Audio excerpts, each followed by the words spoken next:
அண்ணா பல்கலைக்கழகத்திலே நடந்த பாலியல் வன்முறை, பாலியல் தாக்குதல் துரதிருஷ்டவசமானது என்று சொல்லி கடந்து போகக்கூடியது அல்ல. மிக மிக கொடுமையான ஒன்று.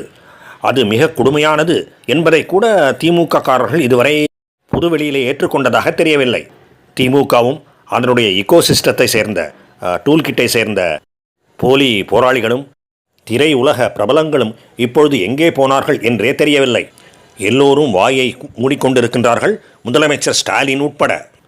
முதலமைச்சர் மற்றும் காவல்துறைக்கு பொறுப்பு ஏற்றிருக்கின்ற அமைச்சர் என்கின்ற முறையிலே நமது முதலமைச்சர் ஸ்டாலின் இதை வன்மையாக கண்டித்திருக்க வேண்டும்.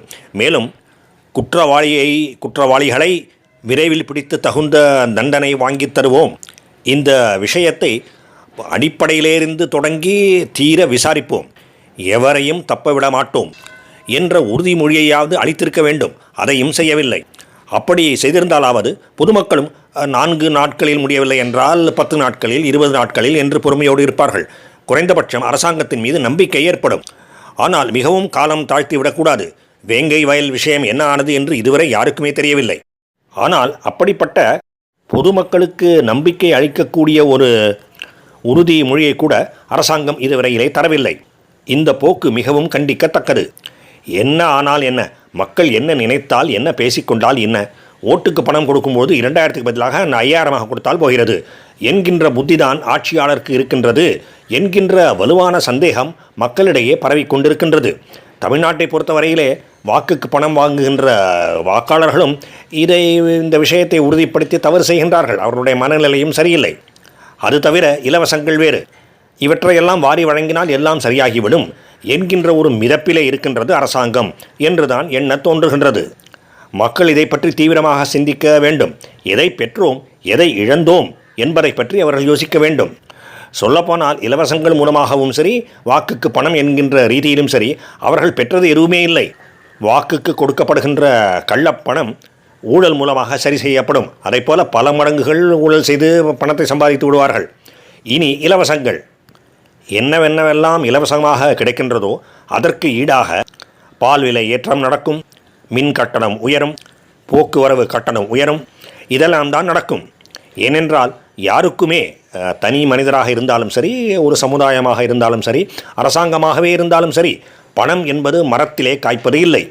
இந்த லட்சணத்திலே அண்ணா பல்கலைக்கழக விவகாரத்தை பூதாகாரமாக பெரிதாக்காதீர்கள், குறிப்பாக அதிலே அரசியல் செய்யாதீர்கள் என்று திருவாய் மலர்ந்து அருளியிருக்கின்றார்கள் திமுகவினர்.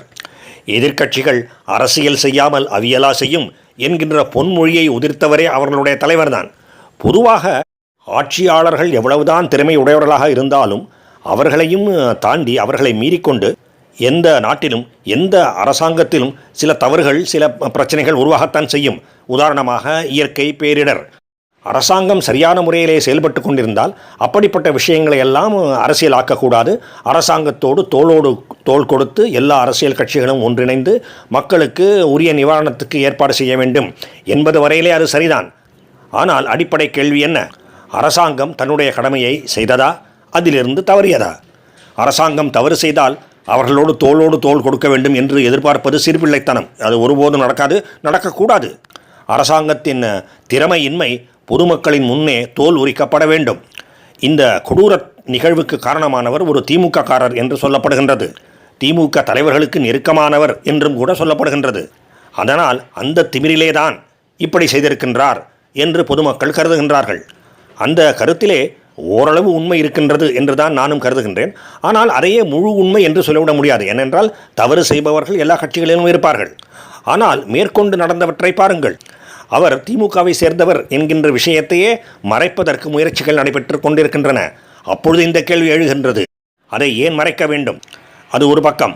இன்னொரு பக்கத்திலே சார் என்று சொல்லப்படுகின்ற ஒரு மர்ம மனிதர் இதிலே தொடர்பு உடையவராக சொல்லப்படுகின்றார். காவல்துறையிலோ அவசரமாக இது ஒரு தனிநபர் செய்த குற்றம்தான், வேறு யாரும் இதிலே சம்பந்தப்படவில்லை என்று அறிக்கை கொடுக்கின்றார்கள். எந்த விசாரணையும் இல்லாமல் அல்லது முழு விசாரணை இல்லாமல் இந்த விஷயத்தை அவர்கள் எப்படி கண்டுபிடித்தார்கள் என்கின்ற கேள்வி எழுகின்றது. மேலும் முதல் தகவல் அறிக்கை, ஃபர்ஸ்ட் இன்ஃபர்மேஷன் ரிப்போர்ட் அல்லது எஃப்ஐஆர், அது எப்படி கசிந்தது? அந்த பெண்ணை, சம்பந்தப்பட்ட பெண்ணை அவமானப்படுத்தும் நோக்கத்தோடு சமுதாயத்திலே ஒரு தலைக்குனிவை ஏற்படுத்துவதற்காக வேண்டுமென்றே கசிய விடப்பட்டதா? அல்லது அந்த குற்றம் சாட்டப்பட்டவரினால் பாதிக்கப்பட்ட வேறு சில பெண்கள் இருந்தால் அவர்கள் முன்வந்து புகார் அளித்துவிடக்கூடாது என்பதற்காக இந்த நடவடிக்கை செய்யப்பட்டதா, வேண்டுமென்றே திட்டமிட்டு செய்யப்பட்டதா? இந்த மாதிரி கேள்விகள் எல்லாம் எழுகின்றன. மேலும் இந்த விஷயத்தை இவர்கள் மறைக்க சந்தேகம்தான் அதிகமாகும். அது எப்படி ஐயா?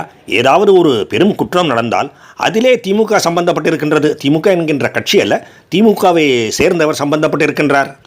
பெரும் அளவிலே போதைப் பொருளிலே சம்பந்தப்பட்டிருக்கின்ற ஒருவர் ஆராய்ந்து பார்க்கும் பொழுது திமுக காரராக இருக்கின்றார். அதை போலவே இப்போது அண்ணா பல்கலைக்கழகத்திலே கொடும் பாதகச் செயலை செய்த ஒருவர் திமுக காரராக இருக்கின்றார். அது எப்படி சூரியனையும் அதன் ஒளியையும் போல திமுகவும் குற்றமும் பிரிக்க முடியாதவையாக இருக்கின்றன? இந்த கேள்வி மக்களின் மனத்திலே எழுவதை யாராலும் தடுக்க முடியாது. இதைப் போல பிரச்சனைகளிலே திமுக இப்படி நடந்து கொள்ள வேண்டும், அப்படி நடந்து கொள்ள வேண்டும் என்று சொல்வதற்கு கூட நான் விரும்பவில்லை. நாளுக்கு நாள் திமுக என்கின்ற கட்சியே திருந்த முடியாத கட்சி என்கின்ற எண்ணம்தான் வலுப்பெறுகின்றது. இதற்கு முந்தைய ஆட்சியிலே நடைபெறவில்லையா? மற்ற மாநிலங்களிலே இதை போன்ற குற்றங்கள் நடப்பதே இல்லையா என்றெல்லாம் கேட்டுக்கொண்டு பம்மாத்து பண்ண முடியாது. ஏனென்றால் நடந்தது குற்றம் மட்டுமல்ல. குற்றம் மட்டும் என்று பார்த்தால் எல்லா மாநிலங்களிலும் அவ்வப்போது நடக்கின்ற ஒரு விஷயம்தான், அதை மறுப்பதற்கில்லை. ஆனால் குற்றத்தை தொடர்ந்து வந்த நிகழ்வுகள், வந்து கொண்டிருக்கின்ற நிகழ்வுகள், எஃப்ஐஆரை கசிய விடுவது, குற்றவாளியை காப்பாற்ற பார்ப்பது அல்லது குற்றவாளியை அரசாங்கம் காப்பாற்ற பார்க்கின்றது என்கின்ற எண்ணம் மக்கள் மனத்திலே எழுகின்ற வண்ணம் நடவடிக்கைகள் அமைவது, பூசி மெழுக பார்ப்பது, முழு பூசணிக்காயை சோற்றிலே மறைப்பது, இதை போன்ற விஷயங்களெல்லாம் மற்ற மாநிலங்களிலே நடைபெறுவது இல்லை. மேற்கு வங்கத்தை தவிர ஏதாவது குற்றம் நடந்தால் மேற்கு வங்க முதல்வராகிய மம்தா பானர்ஜி அவர்களும் அப்படி ஒன்றும் நடக்கவே இல்லை என்பதிலிருந்து தான் பைத்தியக்காரத்தனமாக ஆரம்பிப்பார். பிறகு ஒவ்வொரு அடியாக பின்னோக்கி செல்வார்.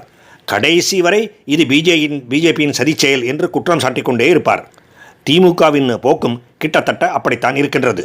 பாஜகவின் சதிச்செயல் என்று அவர்கள் கூறவில்லை.